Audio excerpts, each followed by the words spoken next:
Jangan lupa like, komen, dan subscribe. Serta aktifkan lonceng notifikasi.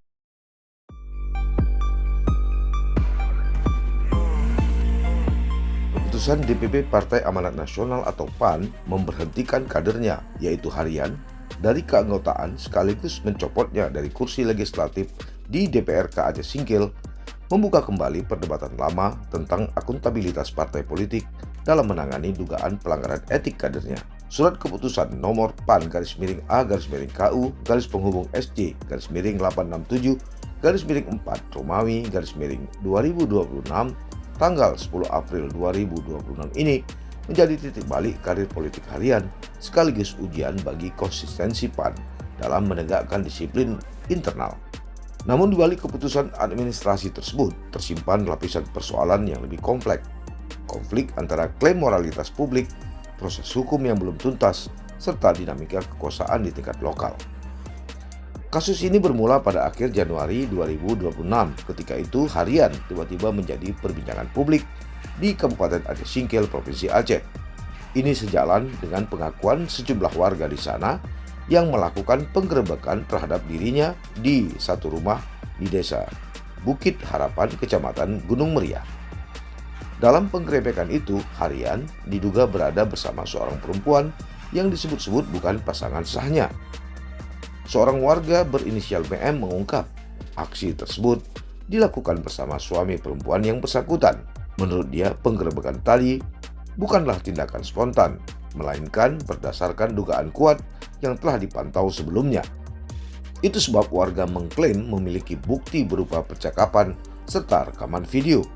Bukti-bukti tersebut kemudian menjadi dasar laporan yang beredar luas di masyarakat, termasuk di media sosial lokal. Tapi sejak awal Harian membantah seluruhan tuduhan itu. Dalam klarifikasinya, ia mengaku datang ke lokasi bukan untuk melakukan tindakan asusila, melainkan untuk keperluan pengobatan tradisional berupa pijat. Dia menyebut tuduhan itu sebagai narasi hoax dan mengaku menjadi korban jebakan.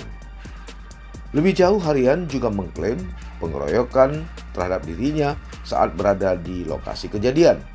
Karena itu, dia sedang mempertimbangkan langkah hukum terhadap pihak-pihak yang terlibat dalam penggerebekan tersebut.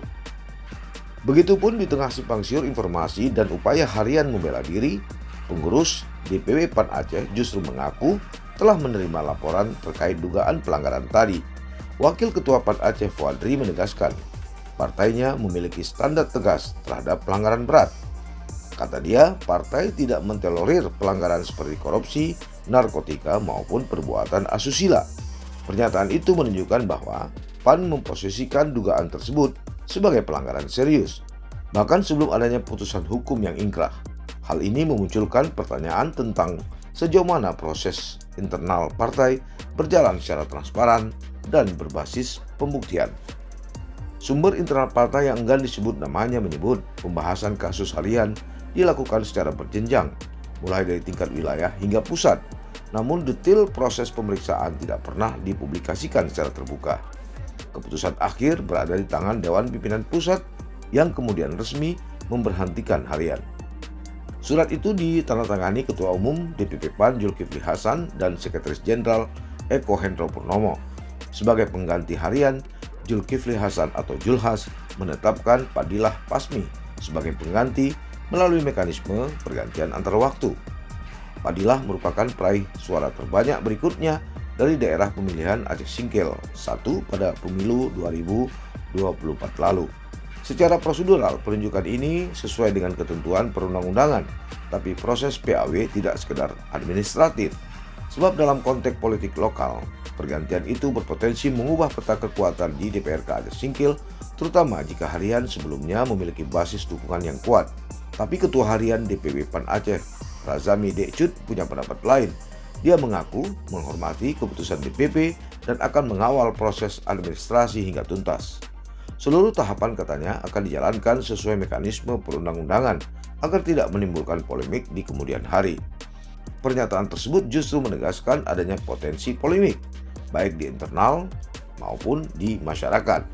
Maklum saja, kasus ini memperlihatkan ketegangan klasik antara etika politik dan proses hukum formal. Di satu sisi, partai politik memiliki kewenangan untuk menegakkan disiplin internal, termasuk memberhentikan kader yang dianggap melanggar norma.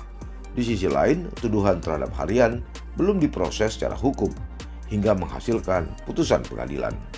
Makanya keputusan PAN dapat dipandang sebagai langkah preventif untuk menjaga citra partai.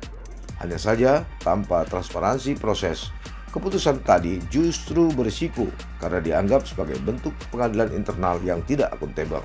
Karenanya, masyarakat menilai langkah PAN mencerminkan kecenderungan partai untuk merespon tekanan publik secara cepat, terutama dalam kasus yang berkaitan dengan moral. Sebab kasus asusila selalu sensitif, dan partai cenderung mengambil langkah tegas untuk menjaga reputasi meskipun proses hukum belum berjalan. Begitu ujar seorang analis yang enggan disebut namanya. Hingga kini terdapat dua narasi besar yang saling bertentangan. Pertama, narasi warga yang mengklaim memiliki bukti dan melakukan penggerebekan berdasarkan dugaan kuat. Narasi ini diperkuat juga dengan adanya rekaman dan kesaksian. Kedua, narasi harian yang menyebut dirinya dijebak menjadi korban kekerasan.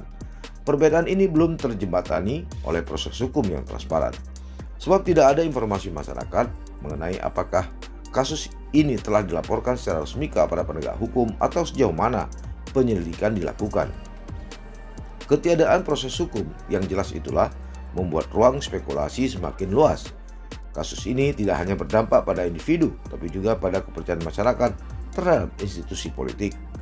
Di Aceh Singkil, isu moralitas memiliki sensitivitas yang tinggi, terutama dalam konteks sosial dan budaya setempat. Itu sebab dugaan pelanggaran asusila oleh pejabat publik dapat memicu reaksi keras dari masyarakat. Namun, jika tuduhan tersebut tidak terbukti, maka dampaknya juga serius. Reputasi seseorang hancur tanpa pemulihan yang memadai. Dalam kasus ini, transparansi tentu saja menjadi kata kunci. Sebab tanpa kejelasan, publik hanya disuguhi potongan-potongan informasi yang belum tentu utuh dan benar. Bagi PAN sendiri, keputusan ini menjadi ujian bagi konsistensi dalam menegakkan prinsip-prinsip keadilan dan transparansi. Apakah keputusan ini murni berdasarkan hasil investigasi internal yang kredibel atau respon cepat terhadap tekanan publik? Jawaban atas pertanyaan inilah yang menentukan bagaimana publik menilai integritas PAN di masa depan. Hingga kini, proses PAW masih menunggu tahapan administrasi lanjutan sebelum penetapan resmi oleh pihak berwenang, termasuk Komisi Independen Pemilihan. Sementara itu, nasib hukum harian juga belum jelas. Apakah ia akan menempuh jalur hukum untuk membuktikan klaimnya, atau kasus ini akan berhenti pada level sanksi politik? Di tengah ketidakpastian itulah satu hal menjadi jelas bahwa kasus ini bukan sekedar soal individu, melainkan cerminan bagaimana sistem politik di tingkat lokal bekerja dan sedang diuji.